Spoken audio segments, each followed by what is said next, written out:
Yes sir. Okay. तो चलिए सबसे पहले बताइए, बॉम्बे कैसा लग रहा है, वहीं से स्टार्ट करते हैं। अच्छा लग रहा है सर। शुरू शुरू में तो थोड़ा काफी हेक्टिक था। अभी एक सेमेस्टर खत्म होते होते यूज टू हो गया सब कुछ and it's nice nice experience. हाँ, अब अगला 3 सेमेस्टर आसान रहेगा। पहला सेमेस्टर सबसे डिफिकल्ट होता है, क्योंकि हम उस एनवायरनमेंट से यूज टू नहीं होते ना। जैसे आप बीएचयू में थे ना, यस। तो हाँ यस सर। बीएचयू में बहुत अच्छे नंबर आते होंगे, लेकिन आईआईटी में हालत खराब हो जाती है। है ना? तो ऐसा है। फर्स्ट फर्स्ट क्विज में जो एक कॉम्बिनेटोरिक्स का पेपर था, हाँ, फर्स्ट क्विज में 15 मार्क्स ऐसे, 5 मार्क्स ऐसे, 3 4 5 हाँ, ऐसे नंबर आते हैं। कुछ का जीरो भी आए होंगे, ऐसा भी होता है। हाँ कुछ अभी जीरो पे भी आता है। हाँ, क्योंकि हम भी वैसे बच्चों में, जब हम भी आईआईटी में थे, हमारे भी जीरो खूब आते थे। तो वैसा है। तो इस तरह से है। अच्छा है। बाकी कैसा कोर्स, कौन कौन पढ़ा रहे थे इस बार? प्रोफेसर्स। हाँ हाँ। हाँ कॉम्बिनेटोरिक्स पढ़ाए थे मुरली सर, अच्छा, मुरली। मुरली श्रीनिवासन सर। मुरली। और प्रोबेबिलिटी का पेपर पढ़ाए थे भास्कर सर। अच्छा अच्छा, और भास्कर। रियल एनालिसिस मैम पढ़ाई थी प्राची मैम। महाजन। और एंड लीनियर अलजेब्रा पढ़ाए थे अनंत सर, अनंत हरियर। परिचालन, अच्छा। एंड आर रहा होगा एक, आर प्रोग्रामिंग। हाँ आर आर सबनीश सर और राधे सर कंबाइन करके पढ़ाए थे आधार। हम्म। अच्छा, तो ये भास्कर था तो मैथ्स बैकग्राउंड के स्टैट्स पढ़ाने लगे। हम लोग को ये गेम थ्योरी पढ़ाए थे। गेम थ्योरी नहीं, वो पढ़ाए थे क्या, स्टोकेस्टिक में क्या होगा, फाइनेंस, स्टोकेस्टिक फाइनेंस पढ़ाए थे कुछ। अच्छा, डेरिवेटिव उनका प्राइसिंग। अटेंडेंस का स्ट्रिक्ट पॉलिसी रहता हाँ। है, 0.01% कम हो जाएगा तो एग्जाम में बैठने नहीं देंगे वो। हम्म। तो तुम तो कब ऐसा था क्या, 10, हमारे टाइम में 10 टेस्ट लिए थे, 10-10 मार्क्स के, भास्कर सर ने। 10 क्विज 10 मार्क्स के। ऐसा कोविड टाइम था इसीलिए, उस समय। हमारे 6 क्विज़, अच्छा, 6 छः। क्विज दिया। प्री मिड सेम 3 और पोस्ट मिड सेम 3। हम्म। चलो, तो सही है। हाँ, पहला सेमेस्टर थोड़ा हेक्टिक था, अब मजा आएगा। अच्छा, इसमें थोड़े से मैथ्स ज्यादा है ना, स्टैट्स के कोर्सेज तो करने। हाँ कॉम्बिनेटोरिक्स था, वो भी बस परमुटेशन कॉम्बिनेशन इनिशियली आता है, बाद में ग्राफ थ्योरी आता है ना। बस प्रोबेबिलिटी का ही एक स्टैटिस्टिक्स बेस्ड कोर्स था।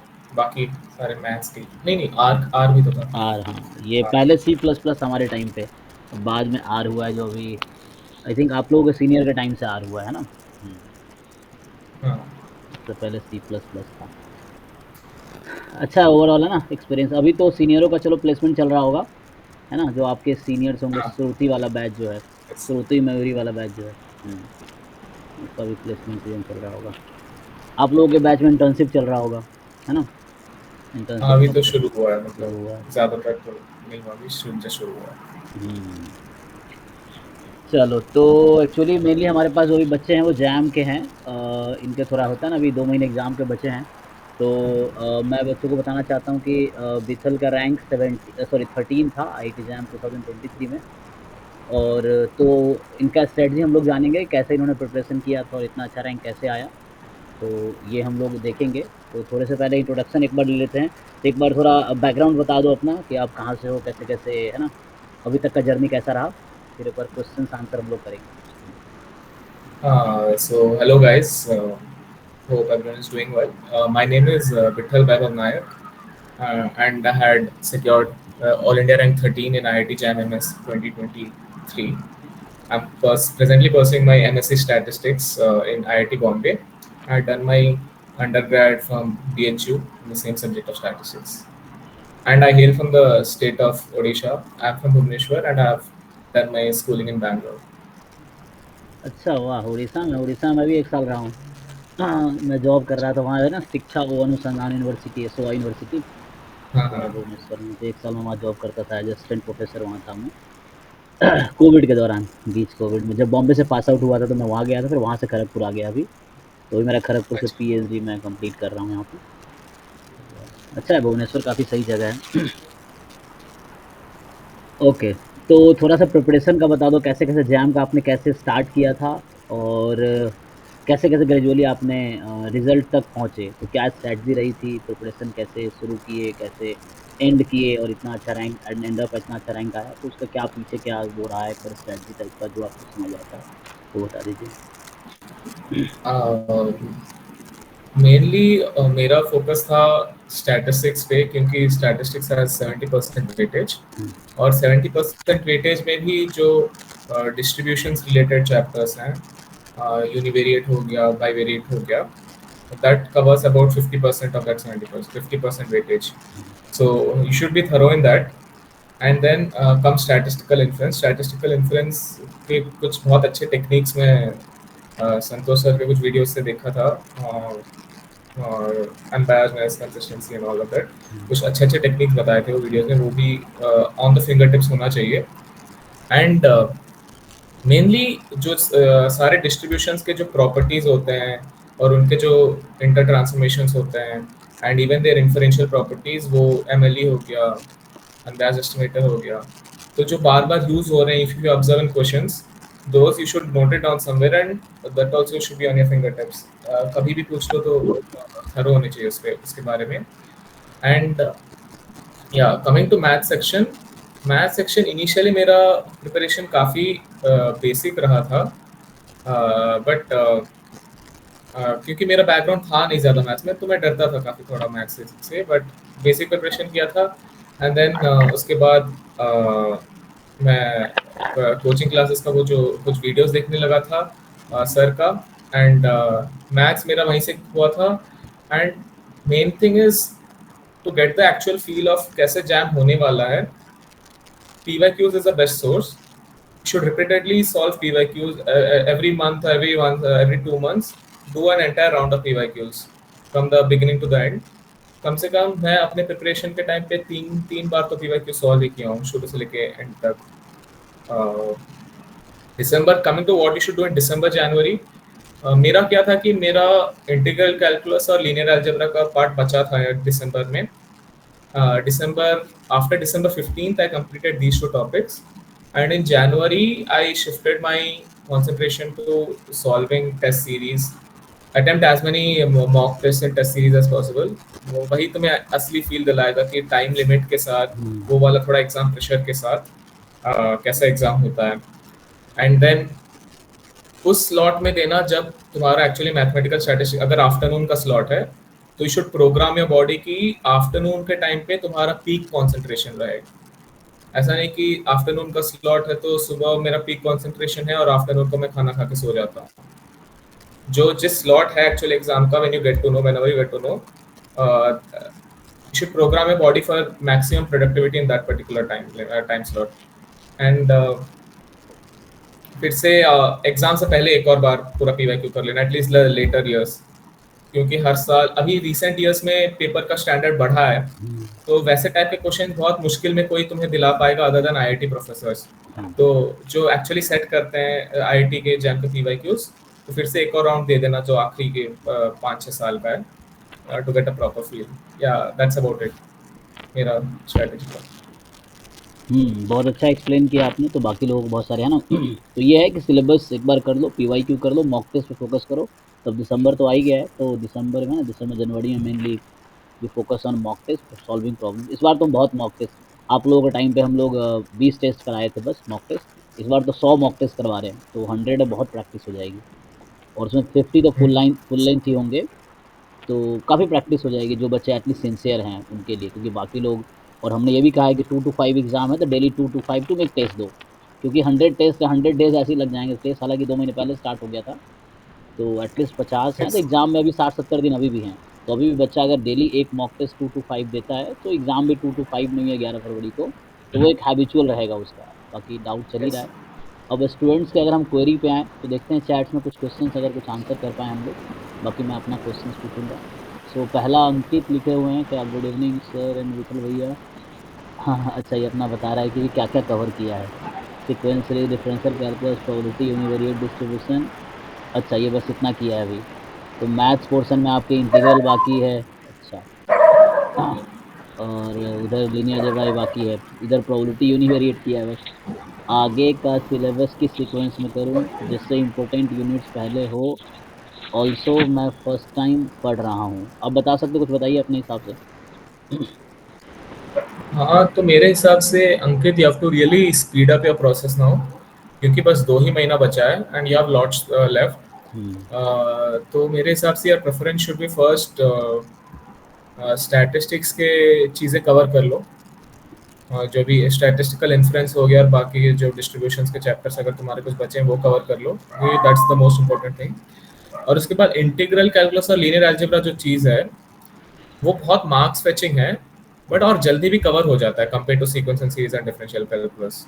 क्योंकि उसमें बस गिने चुने तुम्हें प्रॉपर्टीज थोड़ा याद रखना पड़ता है and you should know how to apply it. It's not so vast according to me, my personal experience is not so vast like sequence and series and differential calculus. So उसको अगर तुम speed up करोगे, if you put in your hard work and study, give more hours to study, तुम 10 दिन में खत्म कर लोगे integral calculus and linear algebra, so it's not a big deal. But mainly you should focus now on your the remaining statistics part. और तुम्हें देखो भाई बहुत ज्यादा बचा है, तो you have to put in extra efforts more than what everyone else is putting in. So yeah, that's about it. Yes, because ये एंट्रेंस है। अगर आप कम पढ़ रहे हो लेकिन दुनिया कम नहीं पढ़ रही, दुनिया पूरी सिलेबस पढ़ के जाएगी। तो एंट्रेंस है, कॉम्पिटिशन्स हैं, तो you have to prepare accordingly. Okay, next जो क्वेश्चन है अंशिका का है।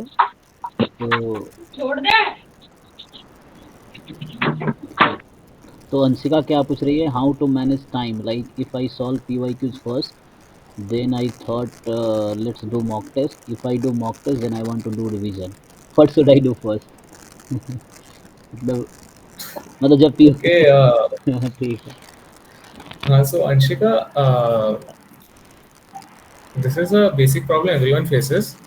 तो मैं एडवाइस करूंगा कि तुम ना पीवाईक्यूज कर लो, like you solve few PYQs and then within between PYQs solve sorry, solve mock tests, and with between mock tests solve a PYQ also.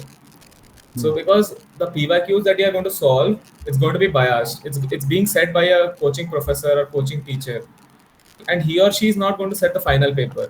So the questions he or she will set is a very good set of questions, but she'll have his or her own he or she'll have his or her own bias over the questions that they are going to set. तो बीच बीच में PYQs solve कर लेना, it will give you a reality check of how good your preparation is. तो ऐसे नहीं कि पूरा पहले मैं मॉक्स कर लेता हूँ फिर पूरा मैं PYQs करूँगा। It should be a continuous process. And revision actually PYQs करते करते ही you'll realize maybe I'm lacking in this particular topic. तो उस particular topic को उठा लो, थोड़ा रिवाइज कर लो उस पे, एंड क्वेश्चन सॉल्व करते करते ही तो मेन टाइप ऑफ रिवीजन होता है। दैट पर्टिकुलर रिवीजन, जैसे कि मैं नोट्स पढ़ूंगी, दैट्स वेरी ओल्ड स्कूल। अब क्वेश्चन सॉल्व करते करते ही जो रिवीजन होगा, that's the main kind of revision you need to be looking for in the last 2 months। I think I answered your yes, question. तो अंशिका, तो जो समझ आया आपको कि पहले मॉक टेस्ट और PYQs करते रहो अल्टरनेटिवली, और you can both do simultaneously. तो आपको या PYQ का लेवल और मॉक टेस्ट का लेवल या उस तरह से स्टैंडर्ड आपको समझ आए। साथ में ये भी समझ आएगा आपकी वीकनेस क्या है, तो उस पर वर्क करो साथ में, है ना। तो ऐसे करके टाइम डिवाइड कर लो आप, जैसे लाइक वैसे भी कर सकते हो। दिन में अगर आप 6 घंटे पढ़ रहे हो तो 3-3 घंटे का स्लॉट बना लो, ऐसे करके एक शेड्यूल बना लो, तो वैसा करके। एंड नेक्स्ट क्वेश्चन है गौरव। what sir said is about the slots that's important। हम्म। एक पीवाई का स्लॉट रख लो, एक मॉक का स्लॉट रख लो, और एक रख लो। और मेन थिंग इज, अगर तुम पीवाई या मॉक दे रहे हो, more important thing is to analyse the paper. जहाँ जहाँ कमी है, जहाँ जहाँ मिस्टेक्स हो रहे हैं, उसको एनालाइज करके उस टॉपिक पे थोड़ा रिट्रेस करके देखो कि अच्छा ये चीज़ें कम पड़ गई, and that's more important then actually solving the question. I will also add, एक नोट्स बनाओ, एक नोटबुक टाइप। जैसे एग्जांपल देता हूँ मैं, जैसे यस। डायरी रखता हूँ, इसमें तुम लिख सकते हो। तुम जब तुम जो फील कर रहे हो, मान लो तुम मॉक टेस्ट दे रहे हो, तुम्हें फील हुआ ये टॉपिक वीक है, लिख लो।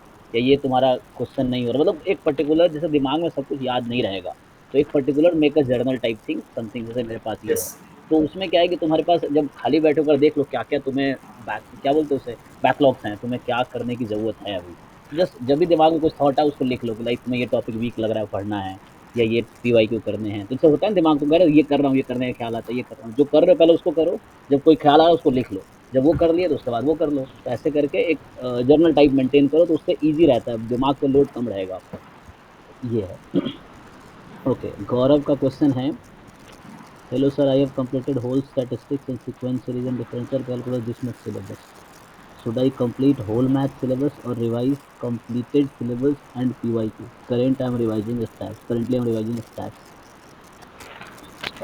हाँ Gaurav, your situation is exactly what I was facing. मेरा भी प्रॉपर वही इंटीग्रल लीनियर ही बचा था। और ज़्यादा टाइम नहीं लेगा, पहले वो कर लो। बिकॉज जब तक कुछ बचा रहेगा वो दिमाग में हेडेक जैसा बनता रहेगा कि ये कुछ बचा है। तो these two are like you can cover these two topics very fast। तो पहले कवर कर लो and then you are free to continuously revise and solve PYQs and mock tests। Yeah, so that would be my suggestion for Gaurav।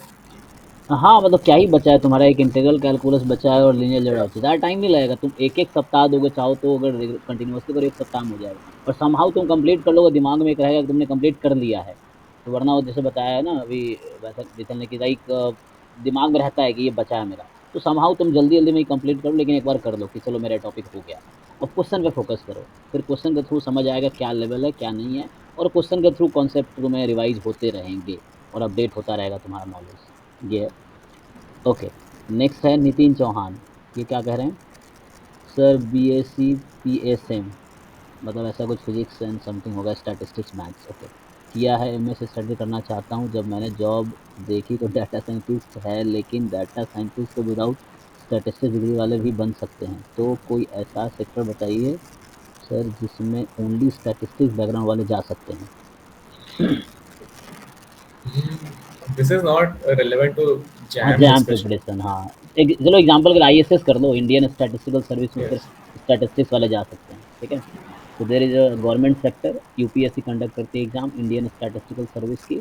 आप वो exam दे सकते हो, उसमें सिर्फ स्टैटिस्टिक्स बैकग्राउंड के लोग आते हैं, स्टैटिस्टिक्स का ही सिलेबस पूछे जाते हैं। और स्टैटिस्टिकल ऑफिसर बनोगे, एक है ना, आईएएस लेवल की जॉब है, काम अलग है लेकिन पे स्केल वही है, ठीक है? नेक्स्ट जो है शोभित तिवारी, है ना, शोभित तिवारी। हेलो भैया, what should be strategy to attempt mocks, means which unit should be attempted first? हाँ, मेरा तो मैं ए बी सी में ही जाता था। पहले multiple MCQs and then multiple option right questions. और फिर नहीं, पहले एमसीक्यूज देन मैं एनएटी करता था एंड देन मैं एमएसक्यू करता था। MSQ, In that itself some questions are for 2 marks and some questions are for 1 marks, right? जितना मैं मुझे याद है। हाँ, यस तो यस। पहले मैं टू मार्क क्वेश्चन अटेम्प्ट करता था and then I come to the 1 mark questions. और लगभग मुझे जहाँ तक याद है यही मेरा स्ट्रेटेजी था। जैसे बिकॉज एमसीक्यू। एमएसक्यूज में you are not sure, because तुम बहुत टाइम स्पेंड कर लोगे और एक कोई छोटी सी गलती की वजह से एक ऑप्शन मिस हो जाएगा और पूरा टाइम गया, पूरा एफर्ट गया। तो MSQs I'll still recommend you to consider towards the end of the paper, but MCQs and NATs तुम टाइम दे के भी कुछ प्रॉपर रिजल्ट निकाल सकते हो। सो यस, जैसे एमसीक्यू में पहले 10 क्वेश्चन 1 मार्क्स के रहते हैं, अगले 20 क्वेश्चन 2 मार्क्स हैं एमसीक्यू में। हाँ फिर लास्ट के एनएटी में 10 क्वेश्चन 1 मार्क्स के हैं, 10 क्वेश्चन 2 मार्क्स के हैं। बीच में जो हाँ 30 टू 40 है आपका एमएसक्यू है 2 मार्क्स के। तो एमएसक्यू क्या है कि मल्टीपल सेलेक्ट है, तो बहुत गलतियाँ होती हैं और टाइम किल बहुत होगा, इसलिए एंड में रिकमेंड किए जाते हैं, एंड में करो। जी। हुँ, यस सर। सही है। तो नेक्स्ट है, क्या है सर, कोई ऐसा प्राइवेट जॉब हो जिसमें ओनली स्टैटिस्टिक्स बैकग्राउंड वाले जा सकते हैं? ऐसा कुछ तो नहीं, प्राइवेट में क्या है, तो प्राइवेट में स्किल मैटर करता है भाई, डिग्री नहीं, ठीक है ना? तो skill you have to develop, और कोई और बैकग्राउंड के लोग भी सेम स्किल लेके आ रहे हैं तो सेम जॉब पाएँगे, क्योंकि वहाँ पे आपको आउटपुट देना है कंपनी में। ओके, नेक्स्ट है। अनीश आज स्टैटिस्टिकल इन्फ्लुएंस के लिए आपकी स्ट्रेटेजी क्या थी? मेरे को छूट हाँ गया तो क्या?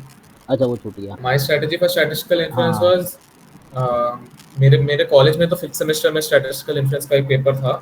तो मेरा बेसिक वहीं से ब्रशअप हो गया था। And then after that maybe Santosh sir will be providing you questions on topic wise हाँ, questions। You can do that। और वो जब कुछ क्वेश्चंस जैसे कि अनसॉल्व क्वेश्चंस अगर एक्सप्लेन भी कर रहे हैं कोई वीडियो में, उनको देखो। जैसे कि मैं शुरू शुरू में ही बताया था वीडियो मतलब मीटिंग के, स्टैटिस्टिकल इन्फ्लुएंस के कुछ की टेक्निक्स में सर से ही कुछ ट्रिक्स देख के सीखा था एग्जाम के टाइम पे। हुँ, हाँ तो और खुद से प्रैक्टिस करो। सबसे बेस्ट है तो मतलब खुद से ही जितना प्रैक्टिस करोगे वही हेल्प करेगा at the end of it.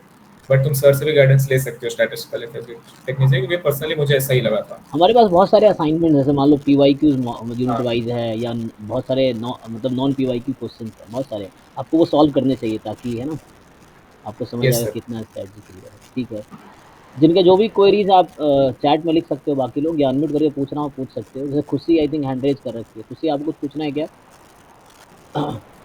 या और आगे क्या क्वेश्चन है? तो अनीस का हो गया, नितिन का तो ठीक है ये। सर मेरा थर्ड सेम स्टार्ट हुआ है, तैयारी कैसे स्टार्ट करें, आलोक पूछ रहे हैं। थर्ड सेम स्टार्ट हुआ, अरे मतलब बहुत टाइम बचा है 25 में अभी। देंगे एग्जाम, है ना? 25 में दे पाएंगे, यस। तो अभी तो बहुत टाइम बचा है, तो हाँ तुम पहले जितना पढ़ाया जा रहा है स्टैटिस्टिक्स में, कॉलेज के हिसाब से उसको तुम अच्छे से पढ़ते रहो।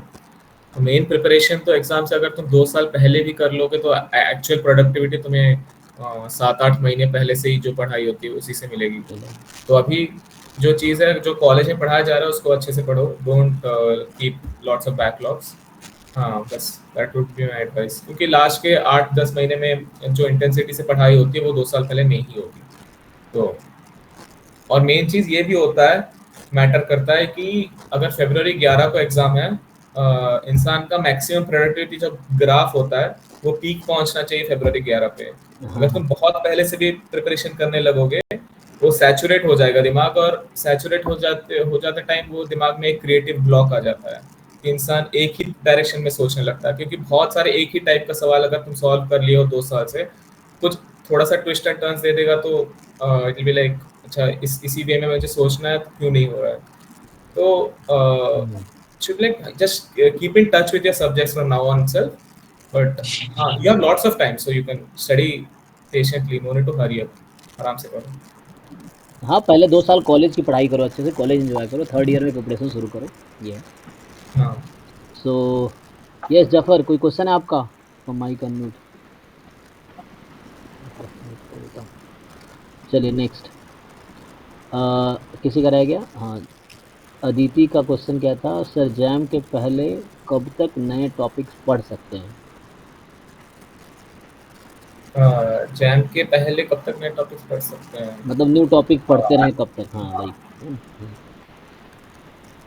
I would recommend stop studying anything new maximum, अगर बहुत ही बैड कंडीशन है तो एटलीस्ट 1 वीक और 10 days before the exam don't touch anything new, because वो उससे ज़्यादा माइंड में कंफ्यूजन ही पैदा होता है। तो try to worst worst comes to worst, try to finish everything by January, end of January. अभी जितना जल्दी खत्म कर सकते हो, अभी जितना जल्दी खत्म कर सकते हो कर लो। I am just telling for the people who are in a very bad condition right now, try to finish everything by January, you have 2 months time. क्योंकि रिवीजन ही बहुत इंपॉर्टेंट चीज़ है। You have to revise syllabus, revise हाँ। PYQ, revise mock test, see your mistakes, work on that. ये सब भी करना पड़ेगा। मॉक टेस्ट से आप देखो कहाँ वीक है, उस पर वर्क करो। जो क्वेश्चंस रह गए तो रिवीजन भी करना पड़ेगा आपको। ओके, नितिन पूछ रहे हैं कि अच्छा ये तो वही है सर, जैसे केमिस्ट्री, वो केमिस्ट्री का जॉब करते हैं। अरे भाई वही बोला, स्टैट तुम्हारे पास एक ही ऑप्शन, आईएसएस करो, इंडियन स्टैटिस्टिकल सर्विस। तो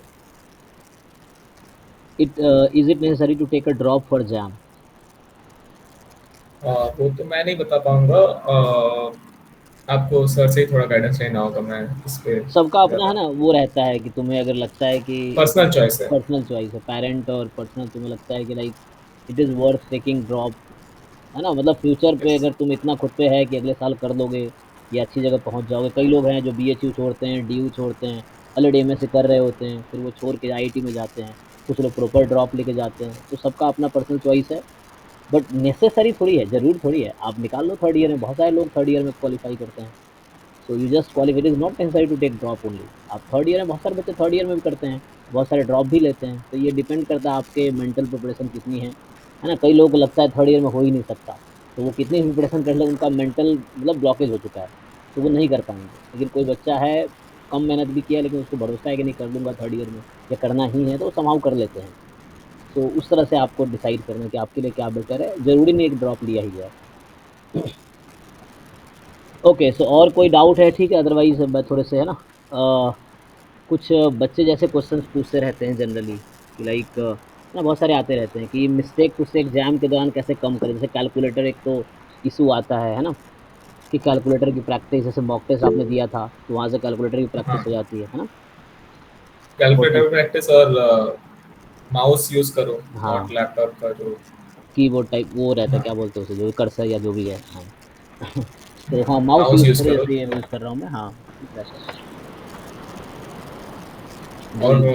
थोड़ा एग्जाम कंडीशंस जहाँ भी हो, घर पे हो, हॉस्टल पे हो, थोड़ा ट्राई करो कि तुम एग्जाम वाले कंडीशन पे मॉक्स दो, ताकि तुम्हारा माइंड हैबिचुएट हो जाए। हम्म। और कैसे गलती कम हो सकती, हाँ, रीड, जैसे कि फर्स्ट टाइम अगर क्वेश्चन पढ़ रहे हो, डोंट बी इन अ हरी। क्योंकि अगर तुम सोचोगे टाइम खत्म हो रहा है, टाइम खत्म हो रहा है, जल्दी जल्दी में क्वेश्चन पढ़ लोगे, पूरा क्वेश्चन पढ़ोगे, फिर पता चल गया यार मैं जल्दी जल्दी में पढ़ लिया, मुझे कुछ समझ ही नहीं आया क्वेश्चन, तो फिर से तुम पढ़ोगे तो डबल टाइम ही वेस्ट हो रहा है। जब फर्स्ट टाइम क्वेश्चन पढ़ रहे हो, रीड इट स्लोली, क्योंकि वो एक्चुअली टाइम वेस्ट नहीं हो रहा है, वो इनफैक्ट टाइम सेव हो रहा है, क्योंकि जल्दी जल्दी पढ़ोगे तो तुम पढ़ ही लोगे, बट कुछ अंदर जाएगा ही नहीं कि क्वेश्चन क्या बोला है, क्योंकि तुम बहुत हरी में हो, और वहाँ पे टाइम वेस्ट हो रहा होगा और मिस्टेक्स का स्कोप भी बढ़ जाएगा। और गलती कैसे कम हो सकती है? हाँ, बी पेशेंस, वैसे गलती तो होती है हरी की वजह से। हाँ, हम्म। बस। हाँ कई बार क्या है, जल्दी जल्दी क्वेश्चन पढ़ते हो, कुछ गिवन कंडीशन मिस हो जाता है, हमसे भी क्लास में कई बार हो जाता है कि हम क्वेश्चन पूरा पढ़े ही नहीं, है ना, पूरा क्वेश्चन पढ़े नहीं, अब पढ़े तो हर पॉइंट पे ध्यान नहीं दिया, तो कुछ रेस्ट्रिक्शंस रहते हैं वो हम भूल, जैसे एग्जाम्पल के लिए कोई एन क्रॉस एन की मैट्रिक्स से लिखा है एन इवन है, हम भूल जाते हैं, तो उस तरह से है। या कहीं पे उस तरह के टर्म्स रहते हैं ना, तो वैसा आपको देना है, या कहीं पे फंक्शन दे रखा है एक्स पॉजिटिव वहाँ दे रखा है, लेकिन हम ध्यान नहीं रखते हैं। तो आपको क्वेश्चन बिल्कुल सही कहा है, ध्यान से देखो, एक एक कंडीशन देखो क्या क्या गिवन है, एंड देन उसके अकॉर्डिंग आप आगे प्रोसीड करो कि क्या फाइंड करना है। तो जो गिवन इन्फॉर्मेशन है उसी को यूज़ करके आपको आगे प्रोसीड करना है। अच्छा तो ये क्या पूछ रहे थे भैया, मैंने अभी तक लास्ट 2 मंथ रिवीजन और टेस्ट सीरीज के लिए ही रखा है, तो अभी ज़्यादा फोकस कौन से टॉपिक पर रखूँ?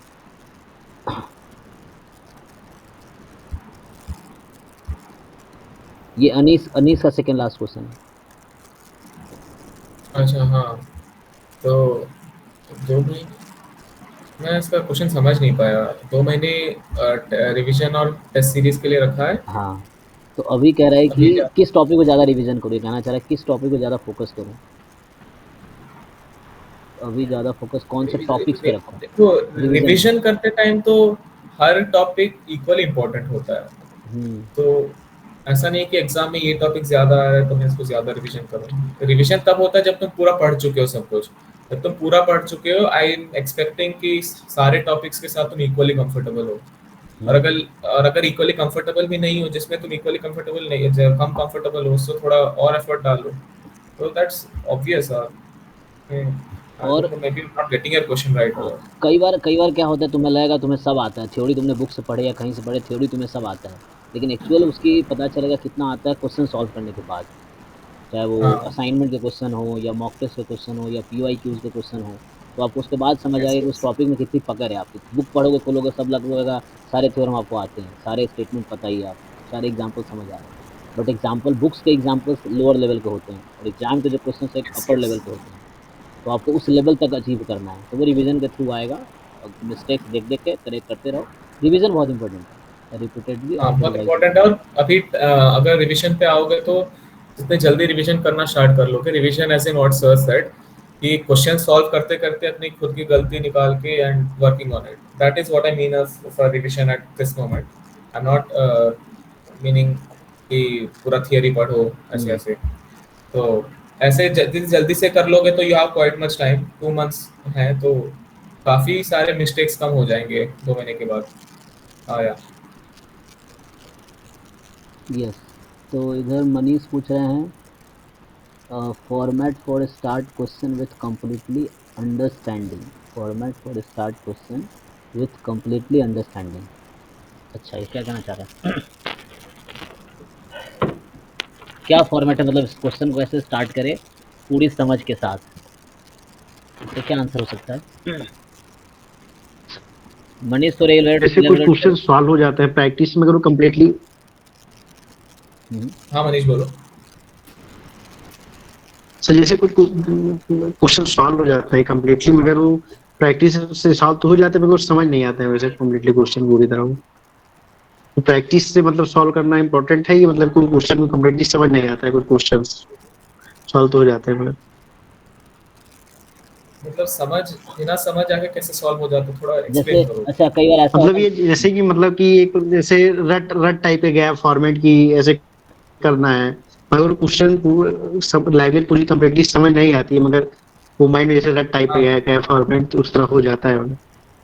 तो वो एक्चुअली मैं वही बोल रहा था कि जब एक टाइप के बहुत क्वेश्चंस कर लोगे तो दिमाग में वो एक एल्गोरिदम जैसा फीड हो जाएगा कि मुझे इसको उठाना है, फंक्शन को उठाना है, उसका डेरिवेटिव निकालना है, जीरो पुट करना है, फिर ऐसे ऐसे इसी वे में चलना है।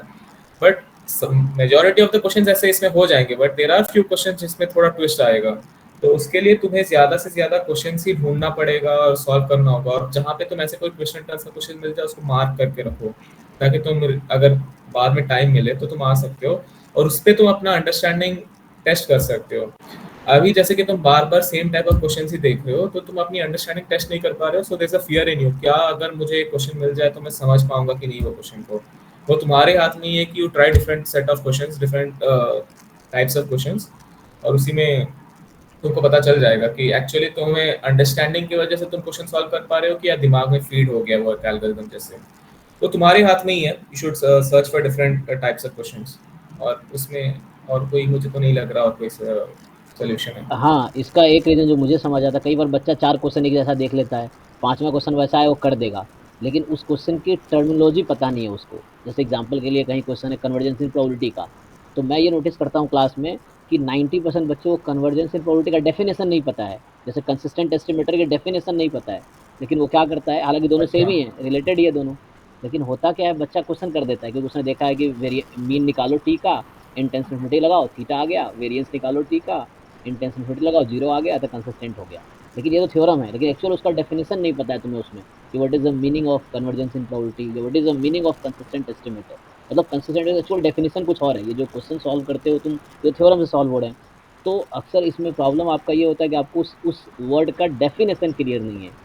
और अक्सर जो मेरे स्टूडेंट हैं उनको पता है कि मैं जब कोई टॉपिक स्टार्ट करता हूँ पहले बच्चा से पूछता हूँ कि डेफिनेशन बताओ, तो बच्चा मुझे आंसर में बताता है कि निकालना कैसे है। एग्जाम्पल के लिए मैं पूछता हूँ रैंक क्या होता है, तो बच्चा कहता है सर इसमें 0 और 1 बना देंगे, फिर उससे नंबर ऑफ 1 काउंट कर लेंगे। लेकिन रैंक की एक्चुअली डेफिनेशन नहीं पता है बच्चों को। तो आपको ये सब चीज़ें कई बार इसलिए भी होती है क्योंकि उस क्वेश्चन में जो टर्म्स यूज़ हैं उसका डेफिनेशन पता नहीं है आपको। तो उस जो जो टर्म यूज़ है उसका डेफिनेशन ढंग से समझो तो आपको क्वेश्चन क्लियरली समझ आएगा। और कोई क्वेश्चन करने के बट 1000 तरीके हो सकते हैं। Yes, yes. हाँ, सर आप बताइए सर। हाँ, हो गया, ठीक है, मेरा हो गया, ये बताना था। हाँ, जैसे कि ट्राई करो कि जैसे सर बता रहे हैं कि अगर कोई टॉपिक क्वेश्चन समझ नहीं आ रहा है उसको तुम बेसिक पहले उसका डेफिनेशन देखो, कन्वर्जेंस प्रोबेबिलिटी क्या है, हुँ, फिर अप्लाई करो। अच्छा, मुझे मैं ये डेफिनेशन देखा हूँ, उसको लेफ्ट साइड में लिखो और क्वेश्चन के साथ कंपेयर करो, हुँ, और ये डेफिनेशन का एक पार्ट वो क्वेश्चन में कौन से पार्ट के साथ सिमिलर दिख रहा है। अच्छा, फिर तुम मैप करो, वो जो डेफिनेशन है उसको तुम तीन हिस्से में बांटो, और क्वेश्चन को तुम तीन चार हिस्से के जो जो फैक्ट्स दिए हैं उसमें बांटो और मैप करो कि अच्छा ये जो चीज पार्ट ऑफ द डेफिनेशन ये इस पार्ट ऑफ द क्वेश्चन से आ रहा है। तो वहां पे तुम जब बेसिक डेफिनेशन पुट करोगे you will get a basic idea कि क्या करना है। और हुँ। वर्स्ट कम्स टू वर्स्ट, अगर तुम्हें ऐसे समझ भी नहीं आ रहा, बहुत लोगों को कन्वर्जेंस में प्रोबेबिलिटी ऐसे कन्वर्जेंस थियरम्स वगैरह कुछ ऐसे हुँ, टॉपिक्स होते हैं, मुझे भी पर्सनली मैं बहुत इन डेप्थ नहीं समझ पाता था। हाँ, तुम आके यहाँ पे फर्स्ट ईयर के जो कोर्स है प्रोबेबिलिटी उसमें थोड़ा बेटर समझ आ जाएगा। हाँ, बट जो बेसिक जो ऐसा है कि तरीका है सॉल्व करने का वो भी इम्पोर्टेंट है एग्जाम पॉइंट ऑफ व्यू से, कि अगर डेफिनेशन समझ नहीं आया तुम क्वेश्चन को थोड़ी छोड़ दोगे, हुँ, कम से कम वो ब्लाइंडली वो तरीका लगा के आंसर तो निकाल यस, सकते हो। यस, तो वो भी एक एडवांटेज है। बट अगर तुम ट्राई करो, अगर तुम मीनिंग भी समझ पा रहे हो, ट्राई करते रहना, अगर नहीं समझ आए तो हाँ। एल्गोरिदम ही बेस्ट तरीका होता है। क्वेश्चन तो सॉल्व करना आना चाहिए, ठीक है, वो भी सही है। हुँ। ओके, नेक्स्ट पूछ रहा है ये शुभम चौधरी कि minimum score to get into IIT. IIT में आने के लिए मिनिमम स्कोर क्या है? तो एडमिशन तो रैंक पे होते हैं, तो है ना? मतलब आईआईटी में जाने के लिए तो मार्क्स जो भी हो, मार्क्स पे तो एडमिशन होता नहीं, एडमिशन होता है रैंक बेसिस पे। कि बच्चा रैंक्स। है ना, जैसे मान लीजिए जैम 2022 में टॉप रैंकर 70 फर्स्ट रैंक था, और जैम 2023 में 55 59 पे फर्स्ट रैंक था, है ना? जैम 2022 का जो फर्स्ट रैंकर था उसके 70 मार्क्स थे, और जैम 2023 में फर्स्ट रैंकर के 59 मार्क्स है, तो 20 मार्क्स का गैप है। तो अराउंड है ना, सॉरी 10 मार्क्स का गैप है। तो ऐसे नहीं मार्क्स पे एडमिशन हो रहा है, एडमिशन हो रहा है रैंक पे। दोनों का रैंक वन ही था उस दौरान, चाहे 23 में उस बच्चे का 59 आया और 22 में उस बच्चे का 70 अराउंड आया। तो वो डिपेंड करता है लेवल ऑफ द पेपर पे। तो आपको कोशिश करना है कि रैंक अच्छी, जैसे बॉम्बे में जाने के लिए टॉप 30 रैंक तक जनरल वालों को मिलता है, ठीक है ना, 30-40 तक जनरल कैटेगरी के बच्चे को, है ना। नहीं नहीं, तो 25 25, मान के चलो। अच्छा 25, तो हाँ। जनरल सी तो 19 ही है, और अगर कुछ बीच बीच में अगर कोई छोड़ दिया आईएसआई के लिए या फिर आईआईटी कानपुर के लिए, तो वर्स्ट, जैसे be prepared for the worst situation. हाँ, तो मतलब 25 वही 20-25-30 रैंक तक फिर मिलेगा। बाकी ओबीसी है तो बॉम्बे में तुम्हें 150 रैंक तक चला जाता है, और एससी एसटी का 200 लगा लो अराउंड, इसलिए बढ़ते रहते, तो वो तुम्हें मिल जाएगा, वेबसाइट पे है वो डेटा। तो वेबसाइट पे मिल हाँ, जाएगा वो आईआईटी जैम, प्रीवियस ईयर का हाँ डेटा। आईआईटी जैम पे एक सीट मैट्रिक्स नाम से होगा, और पिछले साल का वो दिखाते हैं किस रैंक तक किस साल में एडमिशन हुआ था। वो वेबसाइट पे ऑलरेडी है डेटा, आप देखो कि किस साल किस रैंक पे किस आईआईटी में किस कोर्स से एडमिशन हुआ था, सारा डिटेल वेबसाइट पे है, तो वहाँ आप चेक कर सकते हो। अच्छा, अनीस पूछ रहे हैं फिर से, भैया थ्योरी वाले क्वेश्चंस में भी दिक्कत आती है। थ्योरी वाले क्वेश्चंस मतलब कौन से टाइप के क्वेश्चंस जैसे थ्योरेटिकल एग्जैक्टली? जहाँ डेटा नहीं होता है, जैसे मान लो ट्रू है ना, चूज द करेक्ट स्टेटमेंट। जैसे एग्जांपल के लिए एमएल इज कंसिस्टेंट, है ना, या अच्छा इस तरह के स्टेटमेंट आ गए, या जैसे हो गया कि कोई मैट्रिक्स है आइडेम्पोटेंट है तो रैंक 1 होगा, या मान लो इस तरह से statement based question, theorem based question ना, जो थ्योरम को स्टेटमेंट बना देते हैं वो लोग, हाँ। ट्रू फॉल्स या तो मतलब। वो लगभग अगर बहुत सारे स्टेटमेंट्स हैं जिसमें से चूज करना होगा, until the professor actually wants you to waste time on it, वो एक्चुअली एक छोटा सा पार्ट होता है जिससे सॉल्व हो जाना चाहिए। कोई छोटा सा प्रॉपर्टी लगा के या कोई छोटा सा प्रॉपर्टी लगा के तुमको दिख जाना चाहिए कि अच्छा ये ट्रू है कि फॉल्स है। बट अगर वो टाइम वेस्टिंग का क्वेश्चन है तो वो एक एक चीज सॉल्व करके निकालना होगा। वो क्वेश्चन तो अगर दिख जाए कि टाइम वेस्टिंग वाला है तो put it for the end. और ये एक और चीज है कि जब तुम सॉल्व कर रहे हो ऐसे थियरी क्वेश्चंस, और तुम बार बार देखोगे कि अच्छा ये वाला पार्ट यूज हो रहा है एज अ स्टेटमेंट, तो तुमको वो एज अ स्टेटमेंट तुम अपने नोट्स में डाल दो और उसको देख लो, अच्छा उसको याद कर लो। कि क्योंकि जब नेक्स्ट टाइम जब क्वेश्चन में आएगा तो तुमको फीड रहेगा कि अच्छा ये एक प्रॉपर्टी है, एज अ प्रॉपर्टी तुम याद रख लो। क्योंकि जैम के जो क्वेश्चन है लगभग सारे प्रॉपर्टीज का ही खेल होता है कि अगर तुम कुछ प्रॉपर्टी याद कर लिया और उसी राइट मोमेंट में तुम लगा लिए तो थिंग्स विल गेट सॉल्व। तो अगर तुम देख रहे हो बार बार एक पर्टिकुलर थ्योरी क्वेश्चन में एक स्टेटमेंट ट्रू आ रहा है तो उसको एज अ प्रॉपर्टी याद रख लो। हाँ, मतलब इसके लिए आपको डेफिनेशन और थ्योरम्स के स्टेटमेंट क्लियर होने चाहिए।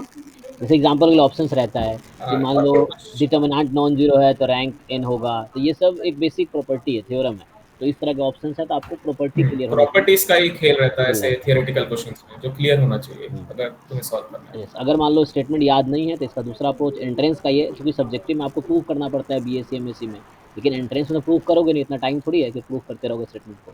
तो एग्जाम्पल उठाओ, चेक करो, काउंटर एग्जाम्पल ढूंढो, ऑप्शन डिस्कार्ड करो। तो ये वाला एक हाँ हाँ, ये सही तरीका है। हम्म, कि एक जैसे कि सीक्वेंस में 1/n हो गया, 1/n² हो गया, कुछ बेसिक सीक्वेंसेस होते हाँ, हैं यस, जिसपे तुम अगर पुट करोगे तो लगभग रिजल्ट्स निकल आते हैं। That's not the right approach, हाँ, बट एग्जाम के लिए वो सही तरीका है। यस, राइट अप्रोच तो होता है कि तुम प्रॉपर प्रूफ प्रूफ करो, करो, कॉन्ट्राडिक्शन करो, ये करो वो करो। That's not what we want to do. कुछ basic set of sequence 1/n, 1/n², e की पावर माइनस x, ऐसे ऐसे कुछ होते हैं। यस। तो इनमें से तुम दिमाग लगा के पुट करो एज एन एग्जांपल, अच्छा वो यहाँ पे वो काम कर रहा है कि नहीं, यहाँ पे काम कर रहा है कि नहीं। लगभग 90% ऑफ द केसेस में वो सही रिजल्ट दे देता है ऐसे हाँ, जैसे तरीके का। जैसे क्वेश्चन आता है बाउंडेड सीक्वेंस है कन्वर्जेंट, तो अब इसका एक काउंटर एग्जांपल ढूंढ लो, इनफ है ना, गलत कहने के लिए। तो उस तरह हाँ से आप हाँ ऐसे। काउंटर एग्जांपल ढूंढ लो। अब बी सब्जेक्टिव एग्जाम में हम प्रूव करते हैं, हमारा ऑब्जेक्टिव अप्रोच है कि जस्ट हमें क्वेश्चन को ट्रू फॉल्स चेक करना है, प्रूफ नहीं दिखाना है। तो शॉर्टकट जल्दी ले से सकते सॉल्व हो। करके हाँ, निकलना है। शॉर्टकट ले सकते हो आप वहाँ से। सर सर 2 मंथ स्ट्रैटेजी बोलिए सर, गेट के लिए मतलब अभी तक जितना हो चुका है। तो एक्चुअली विथल तो जैम के एस्पिरेंट थे, तो जैम के सर लिए। आप भी बोल दीजिए कुछ। अच्छा, मैं बोल दूँ? तो मुझे तो यही लगता है एक बार सिलेबस ढंग से कंप्लीट कर लो, पीवाईक्यू ढंग से कंप्लीट कर लो, साथ में उसके बाद मॉक टेस्ट देके अपनी कमियाँ देखो और कमियों पे काम करो, यही है। साथ में मॉक टेस्ट और पीवाईक्यूज रिपीटेडली सॉल्व करते रहो इन बिटवीन, अल्टरनेटिवली, ताकि आपको दिखता रहे एग्जाम में क्या आ रहा है, आप क्या कर रहे हो। और सिलेबस भी रिवाइज करते रहो अकॉर्डिंग टू क्वेश्चन में पता चल जाएगा आपको किस टॉपिक में वीक है। तो बस सिलेबस, पीवाईक्यू, मॉक टेस्ट, अब ये 3 चीज़ें फोकस करो। सिलेबस रिवाइज करो, पीवाईक्यू सॉल्व करते रहो बीच में। पीवाईक्यू भी as a mock test solve करो आप। ईयर वाइज पीवाईक्यू जो है अब शुरू में यूनिट वाइज करते हैं ताकि कॉन्सेप्ट समझ आए क्वेश्चन हो क्या रहा है। एंड में आप PYQ year wise as a mock test solve करो आप। और मॉक टेस्ट हमारा ऑलरेडी है, वो मॉक टेस्ट दीजिए। तो देखो, किसी भी एग्जाम निकालने का 2 सबसे रामबाण है, सिलेबस और पीवाईक्यू। उसके बाद मॉक टेस्ट है अपनी तैयारी चेक करने के लिए। जी हाँ। अच्छा, जो असाइनमेंट्स दिया हुआ है उसको क्या करूं, मतलब वो वो भी तो शुरू के लिए करनी होता पड़ेगी। है, तो वो शुरू के लिए होता है जब तैयारी शुरू कर रहे हैं। अब तो एंड आ गया, तो असाइनमेंट भी आप कर सकते हैं, कोई दिक्कत नहीं है। असाइनमेंट का भी टाइम डिवाइड कर लीजिए कि 2 घंटे, जैसे एक मॉक टेस्ट डेली दीजिए, अपना टाइम स्लॉट जो भी आपका है उसके हिसाब से। और एक मॉक टेस्ट के बाद आप एक स्लॉट रखिए पीवाईक्यू का, एक स्लॉट रखिए आप असाइनमेंट करने का, और एक स्लॉट में रिवीजन रखिए। तो ऐसे अगर 8 घंटे आप पढ़ते हैं, 2-2 घंटे का बना सकते हैं, या एग्जाम के लिए 3 घंटे रखना पड़ेगा आपको। बाकी टाइम को अकॉर्डिंगली स्लॉट्स डिवाइड कर लीजिए कि इस टाइम पे पीवाईक्यू, इस टाइम पे मॉक टेस्ट, इस टाइम पे रिवीजन, और इस टाइम पे असाइनमेंट, वो भी कर सकते हैं। तो वैसे करके डिवाइड कर अच्छा, लीजिए। सर जनरल एप्टीट्यूड का क्या है सर उसको। उसका मैं बताया था आपको क्लास में भी कि जस्ट जनरल एप्टीट्यूड जो गेट का है उसमें जस्ट आप पीवाईक्यू करो। जो भी गेट के 50-60 पेपर्स हैं, डिफरेंट सब्जेक्ट हैं, सब में एप्टीट्यूड कॉमन पोर्शन है। मतलब जैसे एक स्लॉट में गेट का एग्जाम 4 संडे को होता है, 4 सैटरडे संडे मिला के, जैम का तो एक दिन ही होता है। तो जैसे 4 सैटरडे संडे एग्जाम हुआ, 8 स्लॉट में एग्जाम हो गया। तो एक स्लॉट में 10 पेपर के एग्जाम होते हैं, तो उन 10 के 10 पेपर में सेम एप्टीट्यूड के क्वेश्चन आते हैं। तो आपको करना क्या है कि जस्ट डिफरेंट पेपर्स के एप्टीट्यूड के क्वेश्चन कलेक्ट करना, जो साइट पे ऑलरेडी अवेलेबल है। बस उसी को सॉल्व कर लो आप। 500 क्वेश्चन सॉल्व कर लो एप्टीट्यूड के, आपकी तैयारी हो गई। इजीली आप 15 मार्क्स में से 10 प्लस मार्क्स ले आ पाओगे अगर वो 500 क्वेश्चन एप्टीट्यूड के अगर आप सॉल्व कर लेते हो। एक एक साल में 10 क्वेश्चन आते हैं ना, तो आप डिफरेंट, अगर आप 50 डिफरेंट पेपर्स कलेक्ट कर लो गेट के ही डिफरेंट एग्जाम्स के, and just solve that aptitude question GATE का। प्रॉपर गेट की प्रिपरेशन स्ट्रेटजी बता रहा हूँ। नेट में अलग टाइप के क्वेश्चन आते हैं, गेट में एप्टीट्यूड आसान आता है, और GATE is easier exam than NET. ठीक है, बहुत ईजी है। जैम वाले बच्चे गेट इजीली कर लेते हैं, तो आप भी कर लोगे। तो उसके लिए बस पीवाईक्यू करो जनरल एप्टीट्यूड के लिए, और कुछ एक्स्ट्रा मत करो, बुक मत पढ़ो जनरल एप्टीट्यूड के लिए। सर अभी जैसे जैम के लिए पीवाईक्यूज हम कर रहे हैं, तो सर वो ओनली जैम के पीवाईक्यूज इनफ रहेंगे या फिर गेट एंड नेट और इनके भी हमें करने चाहिए, और सीयूईटी के स्पेशली। बताइए विथल, बता दीजिए आप। जैम के पीवाईक्यू उसका मोस्ट इम्पोर्टेंट है। गेट के भी लास्ट में मैं एक बार लगाया था स्टैट्स के पार्ट। गेट में बहुत मार्कअप चेन वगैरह के क्वेश्चंस भी आते हैं जो which are not relevant for JAM syllabus. उनको स्किप करके जो प्रोबेबिलिटी इन्फरेंस इनका जो क्वेश्चंस आते हैं वो मैं देखा था, ऑब्जर्व किया तो बहुत इजी आते हैं compare to JAM. Yes yes. तो आराम से हो जाएगा। अगर टाइम बचा तो कर सकते हो, बट आई डोंट, मतलब जैम के क्वेश्चंस कवर, जैम के पीवाईक्यू से कवर कर लेंगे difficult questions, easy questions both. Sir मतलब जैसे एमएससी एंट्रेंस लेवल के क्वेश्चंस में तो मुझे आईएसआई के क्वेश्चंस भी आ जाते हैं और सीयूईटी के भी आ जाते हैं, तो मतलब पहले एक बार जैम के कंप्लीट करें, फिर अगर टाइम बचता है तो फिर इन पर जाए। एग्जाम्स के लेवल अलग अलग है। आईएसआई का लेवल जैम से बिल्कुल अलग हो गया। सीयूईटी का लेवल बहुत लो है दैन जैम। जैम का लेवल हाई है, सीयूईटी का लेवल लो है। मतलब सीयूईटी में जनरली डेफिनेशन बेस्ड क्वेश्चन आते हैं, मतलब इंट्रोडक्टरी बेस्ड, क्योंकि 200 क्वेश्चन आपको सीयूईटी में देने होते हैं 3 घंटे में। और यहाँ पे अच्छा 200 क्वेश्चन 2 घंटे में। अभी जो एग्जाम हुआ था सीयूईटी 23 का, तो 2 घंटे में 200 क्वेश्चन करने। अब सोचो जैम में 60 क्वेश्चन करने 3 घंटे में, तो लेवल ऐसे ही डिफर करेगा, ऑब्वियस है, क्योंकि 200 क्वेश्चन को बच्चा कर रहा है 2 घंटे में, कोई 3 घंटे में 60 ही कर रहा है, तो लेवल का डिफरेंस। सीयूटी में बहुत आसान क्वेश्चन आते हैं।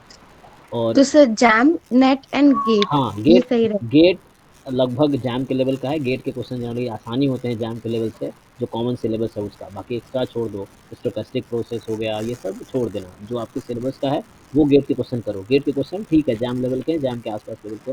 नेट के क्वेश्चन डिफिकल्ट होंगे दैन जैम एंड गेट। तो net is more difficult exam, but question ढूंढना मुश्किल होगा। लेकिन हम लोग असाइनमेंट प्रोवाइड करते हैं, हमारे ड्राइव में है, आप चेक कर सकते हैं। एक बार फिर से शेयर कर दूंगा। गेट का एक अलग से असाइनमेंट है। गेट में 2005 से 2023 तक जितने क्वेश्चन हैं जैम सिलेबस के, वो मैंने असाइनमेंट शेयर किए थे।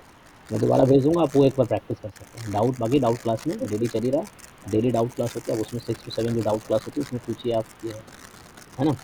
तो मैं शेयर कर दूंगा आपको गेट के क्वेश्चन जो हमने अलग कर रखे हैं, जो जैम सिलेबस के हैं। Yes sir, thank you sir. जी। भैया आपने पीवाईक्यू कितनी बार किए थे इस टाइम? मैं काफी बार दिया था। Through my 8 to 10 month preparation मैं कम से कम 3-4 बार ही दिया हूँ पूरा राउंड, स्टार्टिंग से लेकर एंड तक। एक बार मैं एग्जाम से पहले एक राउंड दिया था। तो और अभी तुम आई आई वुड रिकमेंड कि फरवरी 11 से पहले तुम एक राउंड दे दो पूरा। और लास्ट फ्यू पेपर्स तुम एक राउंड से ज्यादा, मतलब 2 बार तो दो ही दो। उनको तुम as a mock test solve कर सकते हो। जो लास्ट के पेपर्स हैं, they will give last 2-3 years papers, they will give you the proper standard how it might turn out to be this year too. तो 3 घंटा लगा के और बिना कहीं जाए बैठ के one place as a mock test भी सॉल्व कर सकते हो।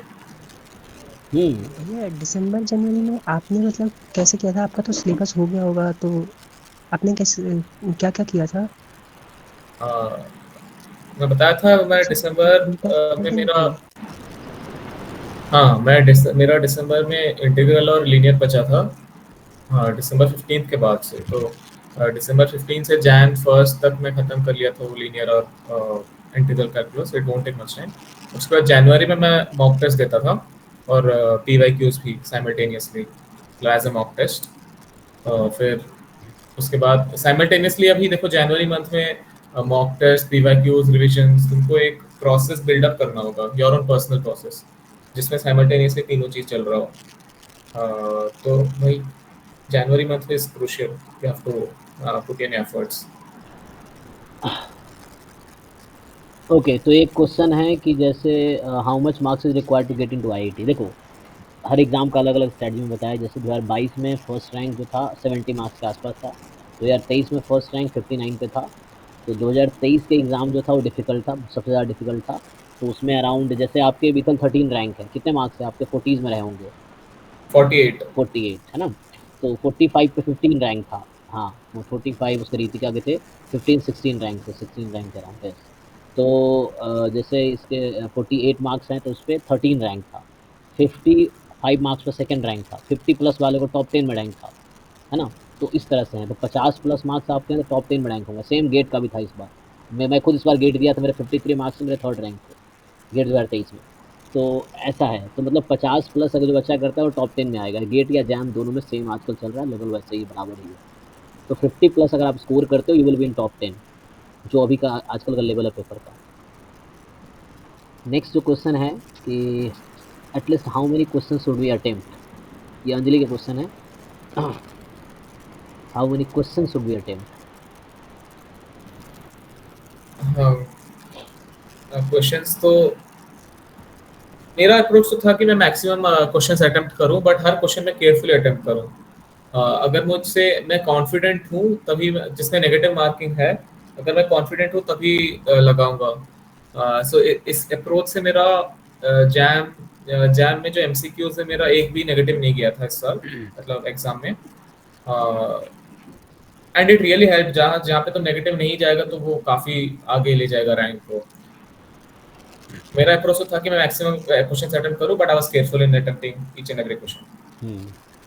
लोगों का अलग अलग अप्रोच रहता है कि लोग, किसी का रहता है कि मैं 60 क्वेश्चन में कम से कम 40 क्वेश्चन अटेम्प्ट करना है कि 30 क्वेश्चन अटेम्प्ट करना है, जैसे भी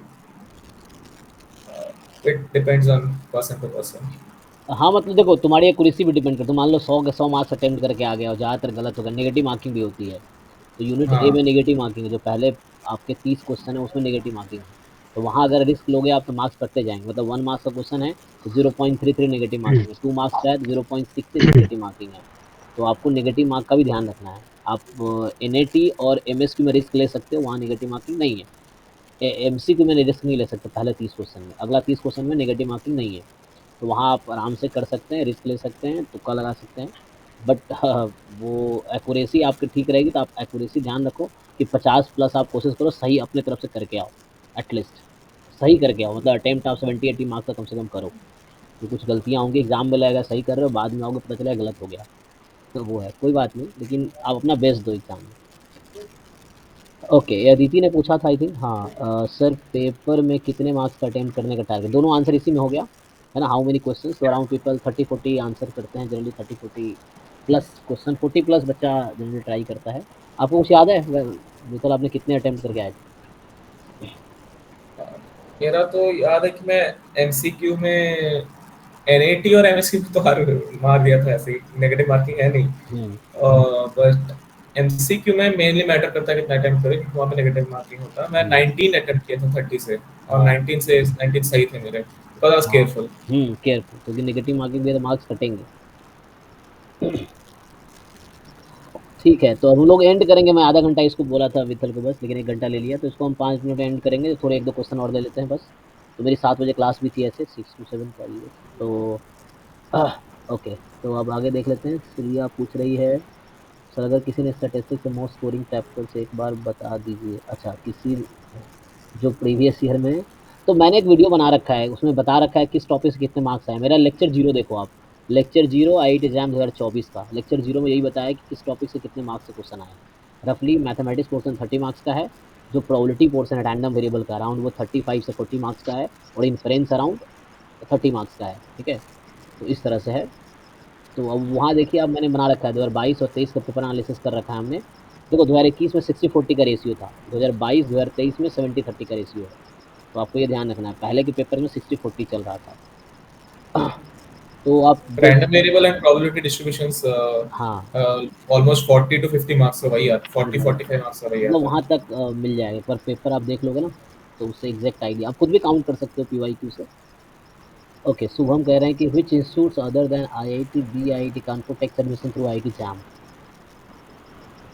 बताओ, आइडिया है? एनआईटी त्रिची आइडिया है। ट्रिपल आईटी लखनऊ आईआईटी है। आईआईटी भुवनेश्वर में एक कोई हाँ, मेराइन का कोई कोर्स है। Atmosphere in something I think, ऐसा कुछ हाँ, है। एटमॉस्फेरिक, हाँ। साइंस। और आईआईटी तिरुपति में भी शायद 2-3 सीट्स हैं। यस, 5 सीट है। आई 5 सीट्स एमएससी हैं। मैथमेटिक्स एंड स्टैटिस्टिक्स का। बाकी एनआईटी खूब है, आइजर ले रहे हैं, एनआईटी ले रही है, ट्रिपल आईटी ले रही है। एमएससी मैथमेटिक्स भी आजकल ऑफर हो रहा है आईआईटी जैम एमएस के स्कोर पे। फॉर एग्जांपल एनआईटी मेघालय है, एनआईटी दुर्गापुर है, ये सब एमएससी मैथमेटिक्स ऑफर कर रहे हैं आईआईटी जैम एमएस पे। आइजर भोपाल है, आइजर मोहाली है, आइजर त्रिवेंद्रम है, ये सब जैम एमएस के स्कोर पे एमएससी मैथमेटिक्स ऑफर कर रहे हैं। इंटीग्रेटेड पीएचडी आईएससी बैंगलोर है, ट्रिपल आईटी लखनऊ में 3 कोर्स है। Economics I think MSc in economic management है, फिर एमएससी डेटा साइंस है, एमएससी मशीन लर्निंग है, ऐसे 3 कोर्स है ट्रिपल आईटी लखनऊ में।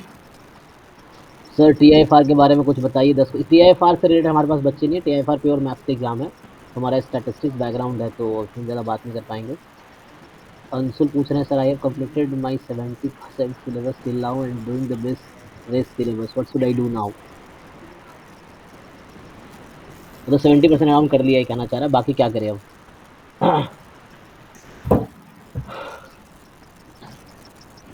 70%, पहले वो 30% कंप्लीट कर लो। I hope the 30% will get over see 1 महीने में तो खत्म हो जाना चाहिए।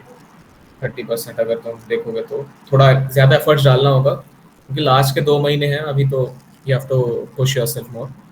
तो एक बार जब सिलेबस खत्म हो जाएगा, तो उसके बाद वही प्रोसीजर जो बार बार सर बता रहे हैं कि मॉक्स, रिविजन और पीवाईक्यूज, वो एक साइमल्टेनियस प्रोसीजर अगर तुम एक सिंक्रोनी ले आओगे, if you meet the frequency in the last 1 month, तो काफ़ी प्रोडक्टिविटी बढ़ जाता है। पहले तुम सिलेबस खत्म कर लो, थोड़ा एफर्ट डाल के, जल्दी जल्दी, मतलब नॉट जल्दी जल्दी, आई मीन थोड़ा एक्स्ट्रा एफर्ट्स पुट इन करके। ओके, आईआईटी जैम एमएस के एस्पिरेंट को गेट स्टैट्स भी देना चाहिए। दे दो, उसमें कोई ऐसे कोई बेनिफिट है नहीं बीएससी के बाद, लेकिन दे दोगे तो एक कॉन्फिडेंस रहेगा, फ्यूचर में कभी देने की नौबत आई तो आपको कॉन्फिडेंस रहेगा कि आप निकाल लोगे। ये है, बाकी ऐसा कुछ फायदा बीएससी के बाद कोई बेनिफिट नहीं है गेट का, जब तक एमएस क्लियर गेट करोगे। गेट का और जैम का सेम डेट है कैसे? इस बार अलग है, पिछले बार सेम डेट था।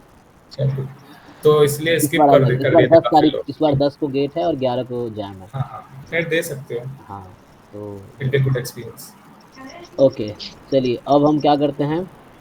सर मेरा 10 दिसंबर को डीयू का सेमेस्टर एग्जाम है, 10 दिसंबर को टीआईएफआर का एग्जाम है, क्या करें। सेमेस्टर एग्जाम दो, क्योंकि सेमेस्टर में फेल हो जाओगे तो ऐसे भी एडमिशन नहीं होगा तुम्हें आगे, क्योंकि सेमेस्टर एग्जाम मिनिमम एलिजिबिलिटी है।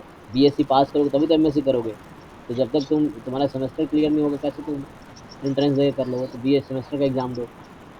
सर क्वेश्चन नहीं हो रहे हैं तो प्रैक्टिस करो भाई। तो सर कोई इंस्टीट्यूट जो मास्टर डिग्री ऑफर कर रहा हो स्टैटिस्टिक में अदर देन आईआईटीज जो जैम का स्कोर लेते हो। ऐसा तो नहीं है शायद, प्योर स्टैटिस्टिक्स में आईआईटी कानपुर और बॉम्बे के अलावा कोई ऑफर नहीं करता प्योर स्टैटिस्टिक्स में। आईआईएससी में वो है मैथमेटिकल साइंस है, वहाँ प्योर मैथमेटिक्स पढ़ना पड़ेगा, टोपोलॉजी, फंक्शन एनालिसिस, वो सब बहुत डिफिकल्ट कोर्स है वहाँ पे। आईआईएससी बैंगलोर में स्टैटिस्टिक्स को प्योर कोर्स कहीं नहीं है, सिर्फ बॉम्बे और कानपुर में ही है एमएससी स्टैटिस्टिक्स है। बाकी जगह तिरुपति में भी एमएससी मैथमेटिक्स एंड स्टैटिस्टिक्स है, तो वहाँ प्योर मैथमेटिक्स के कोर्सेज आएंगे। प्योर मैथमेटिक्स लाइक सर इस बार हम्म सर इस बार टीएफआर का जब फॉर्म भरा था ना, तो उसमें एक ऑप्शन था कि should your score be under be consider for other courses like such as data science and computer science. तो सर इस बार टीएफआर में कुछ नए कोर्सेज ऐड हुए हैं इसका मतलब? हो सकता पिछली है बार ये। भरा था तो हम्म तो पिछली बार भरा था तो नहीं भरा आया था, क्योंकि स्टैट्स तो सर उसमें है भी नहीं, तो मैथ्स पोर्शन से ही भरा था मैंने। तो उसमें इस बार ये ऑप्शन आया था कि आपका जो स्कोर है वो अदर कोर्सेज के लिए भी कंसीडर किया जाए, तो उसमें मैंने यस किया है, तो उसमें data yes science and yes computer. एक कंप्यूटर साइंस डिपार्टमेंट है जो सिस्टम साइंस में ऑफर करती है, मैं इंटरव्यू भी दिया था उसका टीएफआर का। तो system science is like related to computer science and data science, तो उसमें हो सकता है ये लोग नया प्लान कर रहे हो कोर्स शुरू करने का, तो maybe they are offering for that. But ठीक है, TFR is not related to us much, क्योंकि वो मैथमेटिक्स प्योर मैथमेटिक्स बैकग्राउंड लोगों के लिए है टीएफआर का एग्जाम। तो आई थिंक हमने काफ़ी टाइम ले लिया विथल का, so thank you so much Vithal, आपने काफ़ी टाइम दिया और काफ़ी हेल्प हुआ होगा बच्चों को ऑब्वियसली, मुझे ऐसे इजीली। Yeah, I hope. हाँ, तो काफ़ी आपने गाइड किया अच्छा। तो भैया आपने किस फॉर्मेट में वो किया था, मतलब अटेम्प्ट किया था एमसीक्यू, एमएसक्यू और एनएटी में? पहले किसे, सेकंड था? हाँ, मैं MCQ पहले अटेम्प्ट करता था, and then I have to go to NAT and then MSQs, और within the section itself जो 2 मार्क के क्वेश्चंस होते हैं मैं उनको अटेम्प्ट करता था। फिर 2 मार्क अटेम्प्ट करने के बाद 1 mark questions in that section. Yeah thank you भैया। Okay, I think thank you so much Vithal and thank you all for joining. Future में भी ऐसे सेशंस हम लाते रहेंगे आप लोगों के हेल्प के लिए। So first of all thank you Vithal for your time and wishing everyone best of luck for this year's JAM exam. I hope everyone does really well. Okay, thank you everyone. या Thank you, sir. या thank you to bye. हाँ